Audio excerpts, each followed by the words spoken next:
자, 이어서 기업사회공헌 활동가 CSV 여름학기 3일차 두 번째 시간을 시작하겠습니다. 첫째 시간에 우리가 기업의 기능과 역할, 기업의 존재 가치 이런 거에 대해서 이제 얘기를 했었죠. 그러면 우리가 기업이 중요하다고 하는 포인트가 무엇인지 이제 이거에 대해서 한번 논의를 해보겠습니다. 앞에서 얘기한 대로 기업은 사회적 이익도 창출하고 취업의 기회도 확대하고 또 기업이 국가의 위상도 어떻게 보면 확보를 하는 굉장히 중요한 매개체가 되는 것이죠. 그래서 우리는 기업이 왜 중요하냐, 기업이 왜 잘 돼야 되냐 이런 것들에 대해서 이제 고민들을 하시고 궁금해하시고 할 텐데 몇 가지 이제 기업의 중요성을 한번 살펴보면요. 먼저 기업의 규모화는 사회적 영향력을 증대시키는데 굉장히 기여를 많이 한다는 것이죠. 어떤 기업이 그 국가에 있느냐, 어떤 기업이 어느 정도의 국가 경쟁력을 갖고 있느냐, 이런 것들이 사실은 국가의 브랜드 가치, 이런 것도 이제 향상을 시키고요. 또, 그 국가가 국제적으로 갖는 위상도 확보를 한다. 이렇게 보기 때문에 기업의 규모는 결국 사회적 영향력을 증대하는데 굉장히 중요한 그런 포인트가 된다라고 이해를 하시면 됩니다. 세계 500대 기업이 전 세계 무역의 70%를 차지한다고 합니다. 전 세계 기업이 몇 개나 될까요? 500개만 될까요? 뭐 70%면 1000개가 될까요? 사실 세계의 기업의 개수는 아마도 우리가 생각하기에는 지금 셀 수 없는 뭐 1억 개가 될 수도 있고 뭐 몇억 개가 될 수도 있고 셀 수가 없을 거라고 생각이 듭니다. 그런데 그 중에서도 기업의 규모나 가치로 봤을 때 우리가 500대 기업이다 라고 하는 기업을 이제 선정을 하는데 그 기업들이 전 세계 무역의 70%를 차지한다 라고 보면 거의 500대 기업이 전 세계의 기업 활동의 대부분을 차지한다. 이렇게 봐도 되는 것이죠. 영향력이 크다. 규모가 큰 기업들이. 한국 같은 경우도 30대 기업이 부가가치가 GDP의 14.6%를 차지합니다. 우리나라엔 기업이 몇 개나 될까요? 여기 마찬가지로 우리가 뭐 쉽게 카운트 할 수 없는 개수겠죠. 그런데 그 중에서 30개 기업이 14.6%를 차지한다. 이거는 굉장한 영향력이죠. 그래서 우리가 30대 기업에 대해서 주목하고 30대 기업의 활동에 대해서 항상 사회가 관심을 갖는 이유가 우리 국가의 경쟁력이나 국민 전체의 경제적인 지위를 만들어 가는 것이기 때문에 우리가 30대 기업에 대해서 관심을 갖는 것이죠. 두 번째로 기업이 중요한 이유는 국력을 키우는 두 가지의 방법이 있는데 그 중에서 기업의 경쟁력을 키우는 게 국력을 결국 키우는 거다라는 것을 이제 강조하고 있습니다. 로버트 포겔 교수는 그러니까 이분은 이제 노벨 경제학상도 받고 시카고대에 재직을 하셨던 교수인데요. 이분은 각 나라마다 국력을 키우는 방법이 있는데 첫 번째는 국방력을 강화하는 거다. 그러니까 미국 같은 경우는 국방력에 많은 예산을 쓰지요. 그러니까 미국이 갖고 있는 미국의 힘이라는 거가 사실은 국방력의 힘이라고도 얘기를 이제 일부에서는 하는데 미국의 국방 예산이 미국을 제외한 나머지 나라의 국방 예산하고 같답니다. 어마어마한 거죠. 그러니까 국방 예산이. 그러니까 미국은 세계 어떤 제1강국으로서의 자리를 지키기 위해서 가장 국방력을 강화하는데 많은 예산과 많은 노력을 하고 있다는 것이죠. 우리가 우리나라도 뭐 국방 예산을 이제 편성할 때 보면 이제 논란들이 있잖아요. 뭐 예산을 늘려야 된다, 줄여야 된다, 아니다, 북한과 관계가 있으니까 어떻게 해야 된다, 이런 논란들이 있는데, 실제로 우리가 국방 예산이 많다라고 하지만 미국은 그 비율로 따져서는 비교를 할 수 없을 정도로 국방 예산을 가지고 있습니다. 국력을 키우기 위해서 국방이 중요하다라는 것을 어느 누구보다도 잘 알기 때문에 이제 국방에 대한 국방력을 강화하는 데 치중을 하고 있고요. 또 두 번째는 국력을 키우는 방법이 기업을 통해서 경제력을 키우는 방법이라고 얘기를 하고 있습니다. 결국 국가가 국가의 힘, 뭐 이 나라는 강국이다. 우리가 뭐 G7, G3, 뭐 G5 뭐 이렇게 얘기하잖아요. 거기에 들어가는 나라들을 보면 국방력도 강하고 기업에 대해서 많은 지원이나 국가가 그 기업을 활성화시키기 위한 노력을 하기 때문에 경제력을 키워서 결국 국가의 경쟁력을 높이는 방법, 국력을 키우는 방법으로 운영을 하고 있다. 이렇게 이제 설명을 하고 있습니다. 뭐 우리 상황에 비추어 봤을 때도 여러분들이 이제 뭐 판단해 보시겠지만, 그럼 우리나라의 국력은 어디서 나올까?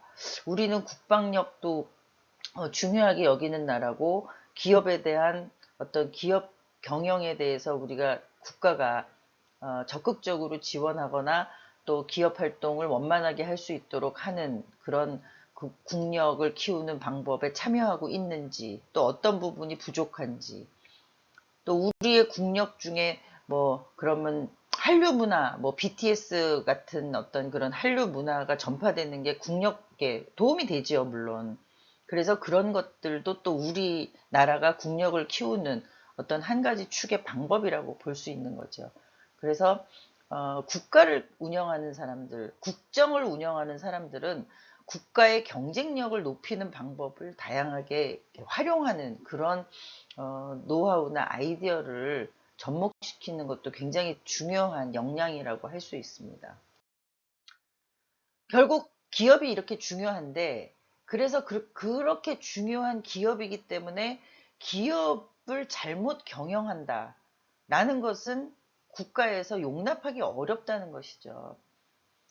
결국 기업이 이익 창출을 못해서 도산을 했다, 파산을 했다, 폐업을 했다. 그럼으로써 발생되는 문제는, 첫 번째는 근로자들이 실직을 해서 일자리를 잃게 되죠. 근로자 개인만이 아니라 그 가족, 또 그 지역사회, 뭐 우리가 이제 경험을 하고 있지만, 기업은 아니지만 코로나19로 백석대학교 앞에 많은 그 가게들이 있었어요. 자영업자들이.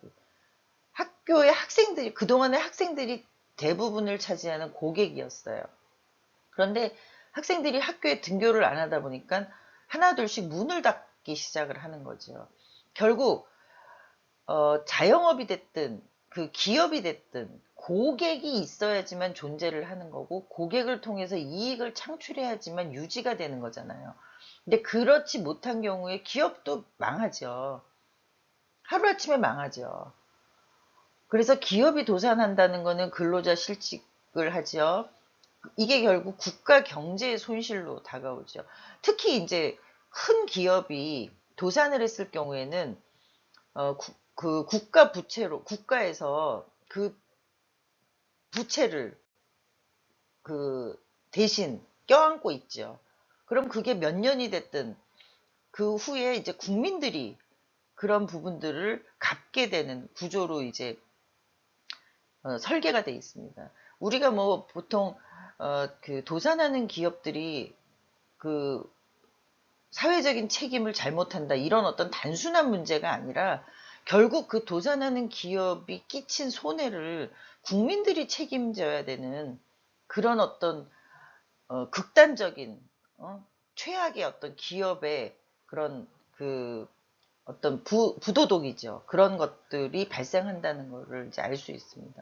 결국 국가가 그 기업의 손실을 껴안는다는 것은 국민 세금으로 모아서 갚는다는 거예요. 그렇다 그러면 결국 국민의 가계 부담을 초래하는 그런 결과가 되는 것이죠. 그래서 기업을 잘못 경영하는 것은요, 죄라고 봐요, 죄. 죄악이다. 무책임한 거다. 이거는 사회적인 책임을 떠나서 경제적인 책임에서 그 죄를 짓는 거다. 그래서 우리는 그 경영자를, 기업을 잘못 경영하는 경영자를 범죄자로 취급을 합니다. 뭐 실제로 도산하는 기업이나 파산하는 기업의 그 경영인들을 뭐 법적으로 구속하거나 뭐 이런 일들이 법적으로 단죄하는 그런 일들을 많이 보셨을 거예요. 결국은 기업이 잘 돼야 국가가 살고 또 국민이 잘 산다라는 명제를 우리는 기업의 중요성에서도 한번 살펴볼 필요가 있다. 물론 기업만 잘 되면 뭐 국민이 잘 사냐라고 질문을 하신다 그러면 단편적으로 답을 할 수는 없습니다.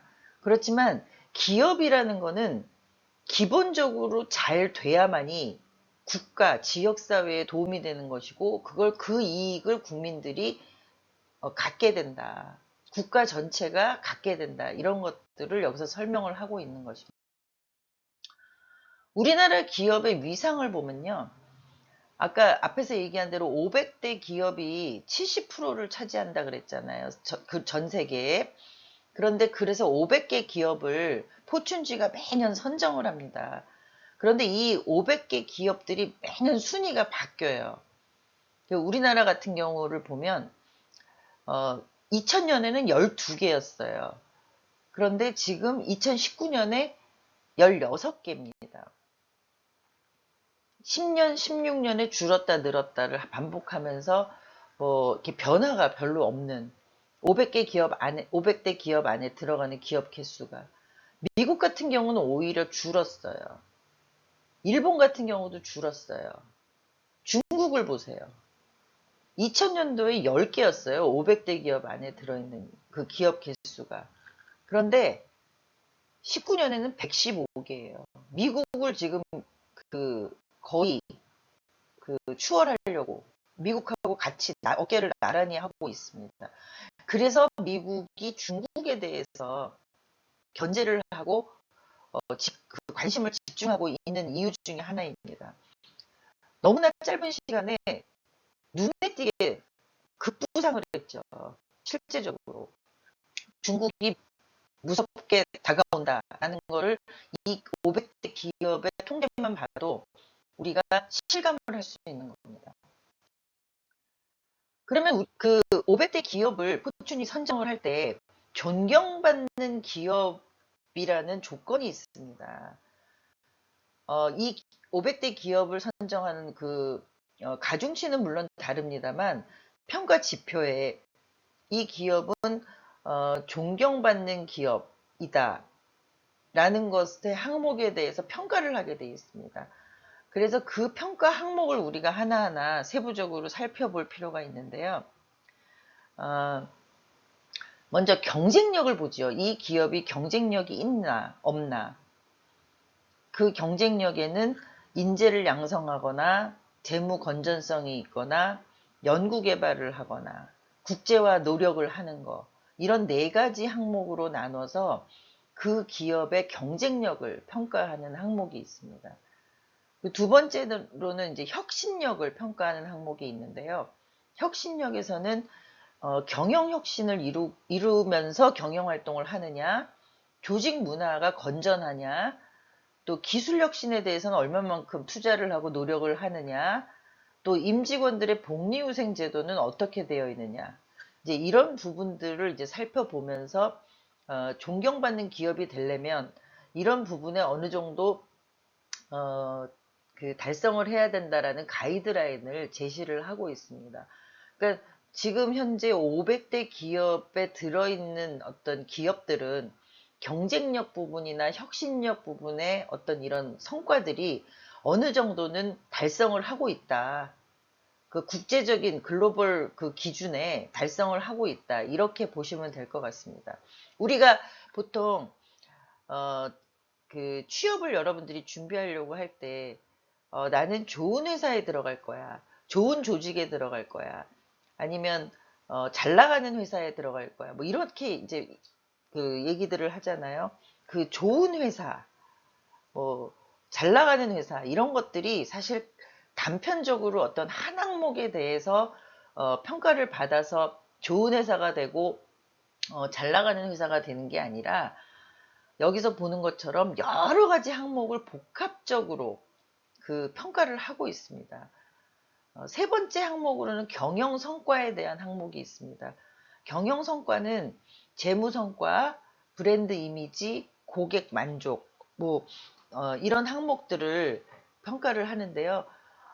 기업에 대해서 평가를 하는 거니까 재무 성과는 뭐 무조건 하겠죠. 그렇죠. 근데 재무 성과를 단편적으로 절대 액수로 하는 게 아니고 재무 성과라는 거를 이제 예를 들면 추이라든가 뭐 발전 방향성이라든가 이런 것들을 다 감안해서 이제 평가를 하게 되어 있고요. 또 브랜드 이미지, 그 기업이 갖는 브랜드 이미지가 어느 정도의 위치에 있는지 이런 것들도 평가를 하고요. 그리고 직접적으로 고객 만족에 대한 지표 이런 것들도 제시를 하고 있습니다. 여기서 얘기하는 이제 포춘이 존경받는 기업을 평가하는 항목 경쟁력, 혁신력, 경영 성과 이런 그 세 가지 항목에 있는 그 평가 항목들은 자세히 보시면 경영 활동에 기본적으로 하는 그 경영 프로세스 상에서 일어나는 일들에 대한 그런 그 항목입니다. 물론 이 항목들 자체가 지표를 가지고 그 지표를 그러니까 목표를 향해서 그 달성도나 이런 것들을 하면서 이제 경영에 관련된 전반적인 내용들을 평가하는 항목이고요. 그 존경받는 기업의 마지막 사회성 평가라는 항목이 있습니다. 여기는 그 기업이 지역사회에 얼마만큼 공헌하는지, 또 그 기업은 윤리적인 기업인지, 그리고 그 기업의 경영 활동을 그 시민들이 볼 수 있도록 투명하게 그 경영하는 기업 시민 보고서를 만들고 있는지 이런 것들에 대한 항목들이 있습니다. 결국에는 기업들이 존경받는 기업에 들어가고 싶다 그러면 여기에 있는 이런 항목들을 하나하나 목표치를 두고 그걸 달성하기 위해서 노력하는 과정을 이제 평가받게 되는 것이죠. 앞에서 얘기한 뭐 우리나라에 16개의 존경받는 기업이 있다 그러면 그 기업들, 500대 기업의 안에 들어가는 기업들은 기본적으로 요 항목에 대한 부분들은 어느 정도 평가를 받고 있다. 좋은 평가를 받고 있다. 이렇게 보셔도 될 것 같습니다. 2019년에 우리나라에 2019년도에 이제 그 존경받는 50대 기업 중에요. 우리나라 기업은 이제 하나가 들어갔어요. 그 삼성전자가 들어갔는데 2019년에는 삼성전자가 50이었어요. 그런데 2011년에는 38위였고요. 2016년에는 3위까지 올라갔습니다. 이 그 짧은 시간 동안에 1년 단위로도 굉장히 많이 바뀌죠. 이 1위도 지금 그러니까 2019년에는 애플이 1위지만 과거에는 뭐 마이크로소프트가 1위였던 적도 있었고요. 또 다른 어떤 기업이 1위였던 적도 있습니다. 아마존도 그 16년엔 1위를 했습니다. 그런데 그 보통 애플이나 여기서 지금 11년부터 16년, 뭐 18년, 그러니까 19년 전에 아예 이 50대 기업 안에 안 들었던 기업들이에요. 그 지금 표시가 안 된 기업들은 애플, 버크셔 해서웨이, 또 스타벅스, 알파벳, 넷플릭스, JP 모건 체이스, 페덱스 이런 기업들은요. 지금 19년에는 10위 안에 들었지만 11년, 16년에는 아예 없었던 기업이에요. 10위 안에. 그러니까 기업의 이 존경받는 기업이라는 이 순위도 굉장히 역동성을 가지고 바뀐다는 거죠. 앞에서 얘기한 그런 항목들을 기본으로 해서 평가를 하지만 오늘 1위였던 기업이 내년에도 1위, 뭐 후년에도 일이 그런 일은 없다는 거죠. 굉장히 역동성을 가지고 매년 바뀌고 있어요.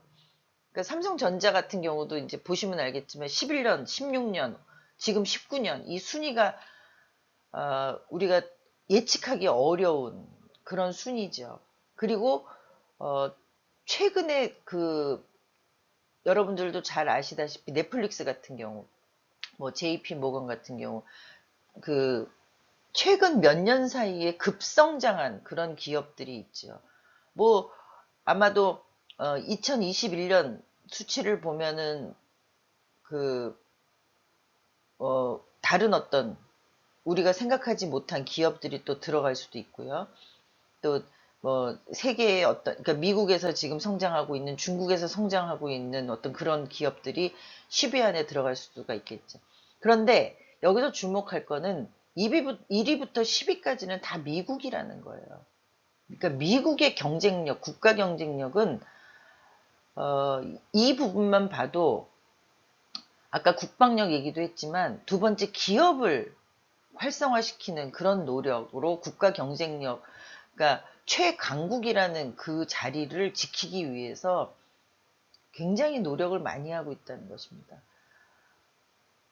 2016년에 삼성전자가 3위로 올라갔을 때 한국도 얼마나 그 자부심을 많이 가졌겠어요. 국가 경쟁력이 확 올라갔죠. 뭐 실제로 2010년도에 하버드 대학에서 학생들한테 설문을 했대요. 삼성전자가 어느 나라의 그 기업인 것 같으냐. 그런데 많은 학생들이 독일 기업이라고 답을 했대요. 그러니까 한국이라는 국가에 대한 인지도보다 기업에 대한 인지도가 훨씬 높았다는 거죠. 그런데 그 기업이 어느 나라 기업인지에 대해서 연관을 시키는 부분이 약했다는 거죠. 국가 경쟁력을 동반하지 않았다는 겁니다. 지금은 이제 삼성전자가 한국이라는 걸 많이 알죠. 근데 10년 전만 해도, 십수년 전만 해도 그 삼성전자, 뭐 현대자동차가 한국 기업이라는 거를 그렇게 많이 몰랐다는 거예요. 그동안에 우리가 많은 노력을 해서 한국의 위상과 함께 기업의 경쟁력도 높였다. 이렇게 이제 볼 수 있습니다. 우리가 이제 얘기하는 CSR, 기업의 사회적 책임이라는 것은요, 기업의 사회공헌 활동이 아닙니다. 굉장히 광범위한 겁니다. 법적, 윤리적인 책임도 사회적 책임이고요. 경제적인 책임도 사회적 책임입니다. 그 중에서 우리가 이제 기업 사회 공헌 활동이라고 하는 거는 기업의 사회적 책임 중에 사회 공헌적인 책임, 그러니까 부분 집합이 되는 것입니다. 단계별로 법적, 윤리적 책임은 아주 기본적인 의무, 기업의 사회적 책임 중에 기본적인 의무입니다. 룰을 지키는 거, 윤리적인 어떤 책임을 지는 거.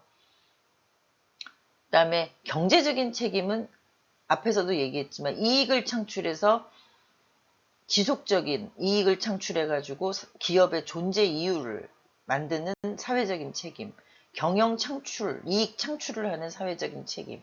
세 번째는 사회공헌 책임은 그 다음에 존경받는 기업이 되는 조건으로 경영자원을 공익 목적에 활용하는 그런 사회적 책임을 얘기하는 것입니다.